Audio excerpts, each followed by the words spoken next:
15వ తారీఖు రోజు తెల్లవారుజామున బ్రాహ్మీ ముహూర్తంలో 3 గంటల తర్వాత నిద్రలేసి సూర్యుడు పొద్దు ఒడిసి పొలిమేర మీద పడకన్న ముందే తలస్నానం చేసుకొని మీ ఇంట్లో దీపం వెలిగించుకొని దండం పెట్టి సమీపంలో ఏదైనా శివాలయం ఉంటే శివాలయానికి వెళ్ళి దండం పెట్టుకోండి. అక్కడి నుంచి మీ వ్రతం స్టార్ట్ అవుతుంది. సాధ్యమైనంత వరకు ఉపవాసం ఉండండి. ఈ మహాశివరాత్రి రోజు ఉపవాసం చేస్తే సంవత్సరం మొత్తం ఉపవాసం చేసిన పుణ్యం ఆయన అకౌంట్లో పడుతుంది. సాధ్యమైనంత వరకు డే మొత్తం చెప్పులు వేసుకోవద్దు, చీపురు తాకకూడదు, కాళ్లకు చెప్పులు వేసుకోకూడదు, ఎంగిలి గిన్నెలు ఎంగిలి అంట్లు తోమడం లాంటి పని చేయకండి. ఎన్నైనా అక్కడ తీసి పక్కన పడేయండి. మరుసటి రోజు రుద్దుకోండి.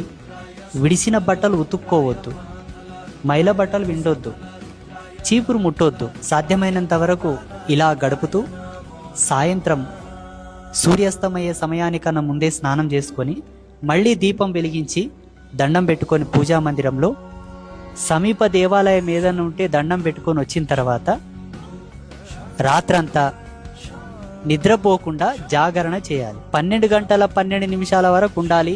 తర్వాత మీకు కూరుకొస్తే పడుకోవచ్చు, అభ్యంతరం ఏం లేదు. మళ్ళీ తెల్లవారుజామున లేచి శుచిగా స్నానం చేసుకొని స్వయం పాకం మీ చేతులతో మీరు వండుకున్నది ఫోటోల దగ్గర నైవేద్యం పెట్టి దండం పెట్టుకొని తిని తదుపరి మీ పని మీరు